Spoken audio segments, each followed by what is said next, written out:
Hello दोस्तों, आज हम पढ़ेंगे हिंदी साहित्य से 100 प्रश्न। तो पहला प्रश्न है, संदेश रासक के रचयिता कौन है? उत्तर है अब्दुल रहमान।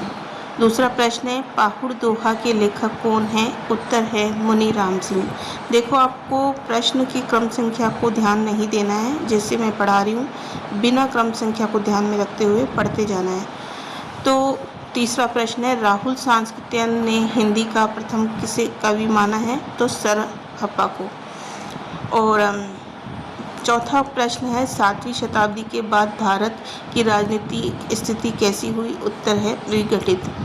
पांचवा प्रश्न है, हर्षवर्धन के पश्चात भारत में क्या हुआ? उत्तर है अनेक छोटे छोटे राज्य स्थापित हो गए। छठा प्रश्न है, विदेशी आक्रमणों से भारतीय संस्कृति पर क्या प्रभाव पड़ा? उत्तर है अरबी फारसी संस्कृति का प्रभाव बढ़ा। सातवां प्रश्न है, विदेशी आक्रमणों से हिंदी भाषा में किन शब्दों का प्रवेश हुआ? उत्तर है अरबी फारसी के शब्दों का। आठवां प्रश्न है, वीर गाथा साहित्य में किनका गुणगान किया गया है? तो वीर गाथाओं का। नौवां प्रश्न है, वीर गाथा साहित्य में किन गुणों की प्रधानता है? वीरता और पराक्रम का। 10वां प्रश्न है, महमूद गजनवी का उद्देश्य क्या था? उत्तर है भारत की धन संपत्ति को लूटना। तो दोस्तों, इस वीडियो को लाइक शेयर जरूर करें और सब्सक्राइब करना बिल्कुल ना भूलें। नेक्स्ट प्रश्न है, साहित्य के इतिहास में समाज के किस पक्ष का भी अध्ययन किया जाता है? उत्तर है विकास क्रम का। साहित्य के इतिहास में कालक्रम का अध्ययन क्यों आवश्यक माना गया है? उत्तर है साहित्य के विकास को समझने के लिए। नेक्स्ट प्रश्न है, साहित्य के इतिहास द्वारा किन की कृतियों का विश्लेषण किया जाता है? तो उत्तर है कवियों और लेखकों की। नेक्स्ट प्रश्न है, साहित्य का इतिहास किन प्रवृत्तियों का विवेचन करता है? उत्तर है साहित्यिक प्रवृत्ति का। नेक्स्ट प्रश्न है, साहित्य के इतिहास का अध्ययन किससे जागृत करता है? उत्तर है समाज का ध्यान। नेक्स्ट प्रश्न है, इतिहास लेखन में प्रामाणिक सामग्री प्राप्त होने पर क्या बढ़ता है? उत्तर है इतिहास की खोज। नेक्स्ट प्रश्न है, अंतःसाक्ष्य में कवियों की कौन सी सामग्री आती है? उत्तर है फुटकर और अप्रकाशित रचनाएं। नेक्स्ट प्रश्न है, अंतःसाक्ष्य में कवियों की कौन सी सामग्री का उल्लेख है? उत्तर है ग्रंथ प्रशस्तियाँ। नेक्स्ट प्रश्न है, भाई साक्ष्य में इतिहास के अतिरिक्त किसका उल्लेख मिलता है? उत्तर है लोक कथाओं का। नेक्स्ट प्रश्न है, आचार्य रामचंद्र शुक्ल ने अपना इतिहास किस ग्रंथ की भूमिका के रूप में लिखा? उत्तर है हिंदी शब्द सागर। नेक्स्ट प्रश्न है, हिंदी शब्द सागर किस संस्था से संबंधित है? उत्तर है नागरी प्रचारणी संस्था से। नेक्स्ट प्रश्न है, हिंदी साहित्य का इतिहास पुस्तक के रूप में कब प्रकाशित हुआ? तो 1929 में। आचार्य रामचंद्र शुक्ल की पुस्तक है। नेक्स्ट प्रश्न है, आचार्य रामचंद्र शुक्ल ने इतिहास लेखन में किसे महत्व दिया? उत्तर है लोक मंगल की भावना को। आचार्य शुक्ल ने इतिहास का विभाजन किस आधार पर किया? उत्तर है प्रवृत्तियों के आधार पर। नेक्स्ट प्रश्न है, हिंदी भाषा के विकास में अपभ्रंश का क्या स्थान रहा? उत्तर है आधारभूत स्थान। नेक्स्ट प्रश्न है, अपभ्रंश की क्षेत्रीय भाषाओं से किसका जन्म हुआ? उत्तर है हिंदी भाषा का। नेक्स्ट प्रश्न है, संस्कृत के अतिरिक्त किस साहित्य का हिंदी पर प्रभाव पड़ा? उत्तर है अपभ्रंश साहित्य का। नेक्स्ट प्रश्न है, न्यू कुमार चरिऊ की रचयिता कौन है? उत्तर है पुष्पदंत। नेक्स्ट प्रश्न है, पौंचरी किसकी रचना है? उत्तर है स्वयंभू की। नेक्स्ट प्रश्न है, गारसा दत्तासी के इतिहास ग्रंथ का प्रथम खंड कब प्रकाशित हुआ? उत्तर है 1839 में। नेक्स्ट प्रश्न है, गारसा दत्तासी के इतिहास ग्रंथ का तीसरा खंड कब प्रकाशित हुआ? 1847 में। नेक्स्ट प्रश्न है, गारसा दत्तासी ने कवियों का परिचय किस क्रम में दिया? उत्तर है वर्णानुक्रम में। नेक्स्ट प्रश्न है, गारसा दत्तासी के इतिहास में लगभग कितने कवियों का परिचय है? उत्तर है लगभग 738 कवियों का। नेक्स्ट प्रश्न है, गारसा दत्तासी ने किन दो भाषाओं के साहित्य का इतिहास लिखा? उत्तर है हिंदी और हिंदुस्तानी। नेक्स्ट प्रश्न है, शिव सिंह सरोज में लगभग कितने कवियों का परिचय दिया गया है? उत्तर है लगभग 1000 कवियों का परिचय दिया गया है। शिव सिंह सरोज का प्रकाशन कहाँ से हुआ? उत्तर है नवल किशोर प्रेस लखनऊ से। और नेक्स्ट प्रश्न है मिश्र बंधु विनोद के रचयिता किस नाम से प्रसिद्ध है? उत्तर है मिश्र बंधु से। नेक्स्ट प्रश्न है मिश्र बंधु विनोद के कितने भाग प्रकाशित हुए? उत्तर है 4 भाग प्रकाशित हुए। नेक्स्ट प्रश्न है मिश्र बंधु विनोद का अंतिम भाग किस वर्ष प्रकाशित हुआ? उत्तर है 1934 ईस्वी में। नेक्स्ट प्रश्न है भविष्यत कहा किसकी रचना है? उत्तर है धनपाल की। नेक्स्ट प्रश्न है पाहुड़ दोहा के रचयिता कौन है? उत्तर है मुनीराम सिंह। नेक्स्ट प्रश्न है संदेश रासक के रचयिता कौन है?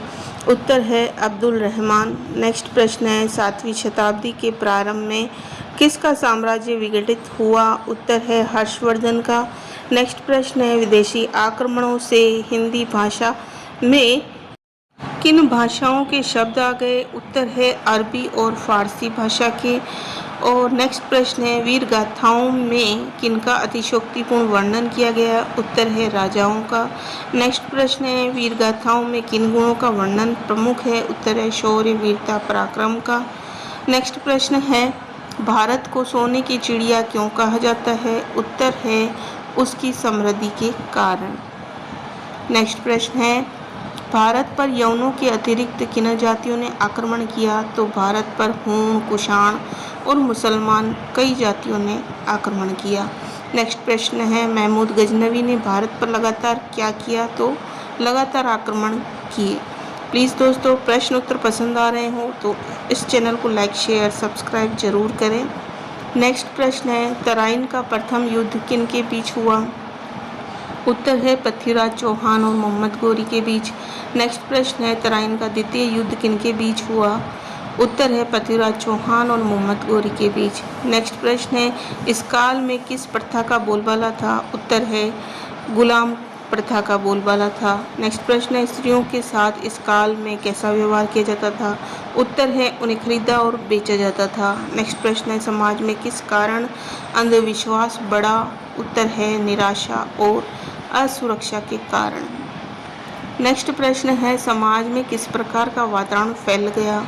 उत्तर है असामाजिकता और अनुशासनहीनता का वातावरण फैल गया।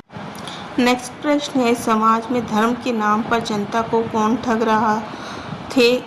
रहे थे? तो ढोंगी संत समाज को ठग रहे थे धर्म के नाम पर। नेक्स्ट प्रश्न है समाज में नैतिकता के पुनर्स्थापन का माध्यम क्या बना? उत्तर है अपभ्रंश साहित्य।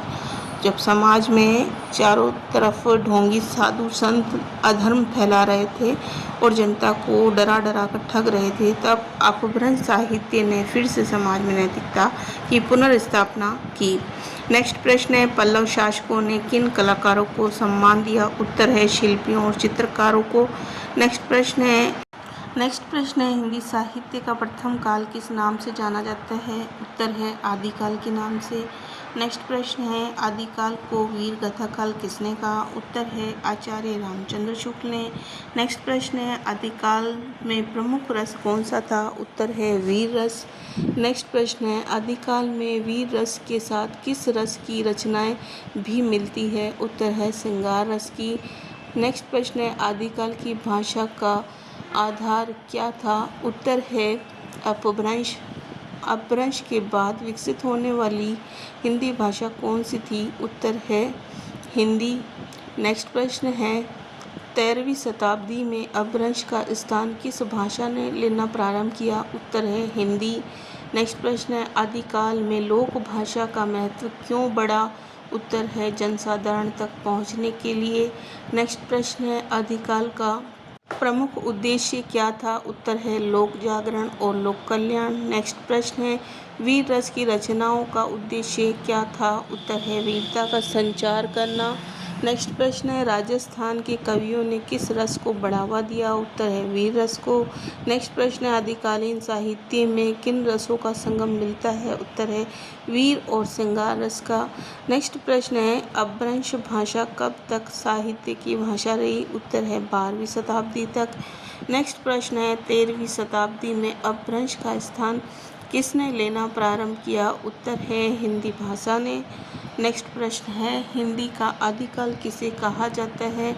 उत्तर है अपभ्रंश से 14वीं शताब्दी तक के काल को हिंदी का आदिकाल कहा जाता है।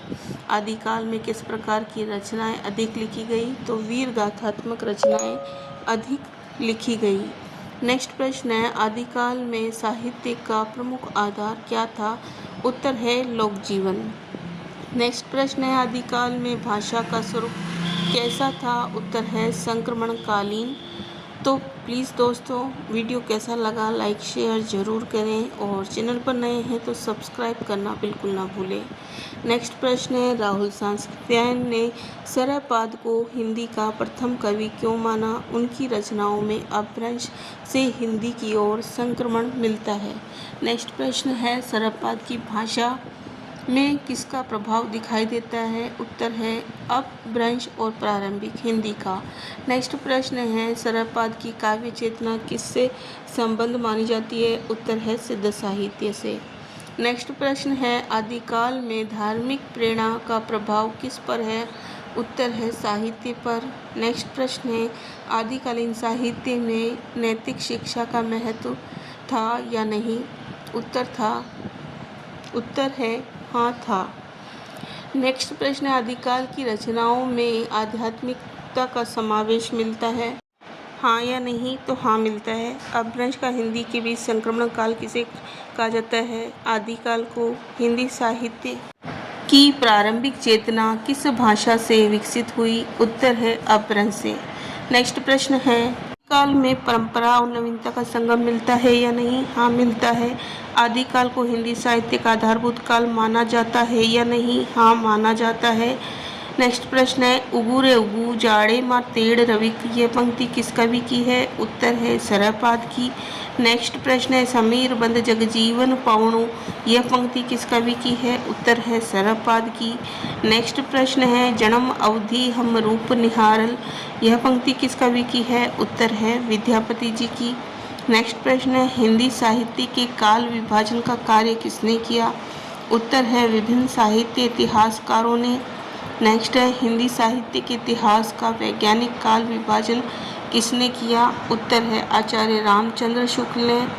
नेक्स्ट प्रश्न है शुक्ल जी ने हिंदी साहित्य को कितने कालों में बांटा? उत्तर है 4 कालों में। नेक्स्ट प्रश्न है शुक्ल जी के अनुसार पहला काल कौन सा है? उत्तर है आदिकाल। नेक्स्ट प्रश्न है शुक्ल जी के अनुसार दूसरा काल कौन सा माना जाता है? उत्तर है भक्ति काल। नेक्स्ट प्रश्न है शुक्ल जी के अनुसार तीसरा काल कौन सा माना जाता है? उत्तर है रीतिकाल। नेक्स्ट प्रश्न है शुक्ल जी के अनुसार चौथा काल कौन सा माना जाता है? उत्तर है आधुनिक काल। तो दोस्तों ये प्रश्न आपको पसंद आ रहे हो तो वीडियो को लाइक शेयर ज़रूर करें और सब्सक्राइब करना बिल्कुल ना भूलें। नेक्स्ट प्रश्न है डॉक्टर गणपति चंद्र गुप्त के अनुसार प्रारंभिक काल का समय क्या है? उत्तर है 1184 से 1350 ईस्वी तक। नेक्स्ट प्रश्न है गणपति चंद्र गुप्त के अनुसार पूर्व मध्यकाल का समय कितना है? उत्तर है 1350 से 1600 ईस्वी तक। गणपति चंद्र गुप्त के अनुसार मध्यकाल का समय कितना है? उत्तर है 1600 से 1857 तक।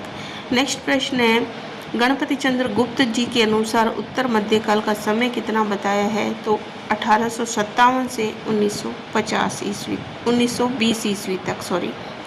आधुनिक काल का समय क्या माना जाता है? तो गणपति चंद्र गुप्त के अनुसार आधुनिक काल का समय 1920 तक माना जाता है, से शुरू माना जाता है। नेक्स्ट प्रश्न है राहुल सांस्कृत्यायन जी ने आदिकाल को क्या कहा? उत्तर है सिद्ध सामंत काल। नेक्स्ट प्रश्न है सिद्ध सामंत काल नामकरण का आधार क्या था? उत्तर है सिद्ध साहित्य और सामंत साहित्य की व्यवस्था। नेक्स्ट प्रश्न है रामकुमार वर्मा ने आदिकाल को क्या कहा? उत्तर है संधि और चारण काल। नेक्स्ट प्रश्न है रामकुमार वर्मा ने ये नामकरण किस आधार पर किया? अपभ्रंश और हिंदी के संक्रमण तथा चारण काव्य के आधार पर। सरयपाद जी को हिंदी का प्रथम कवि किसने माना? उत्तर है राहुल सांस्कृत्यायन जी ने।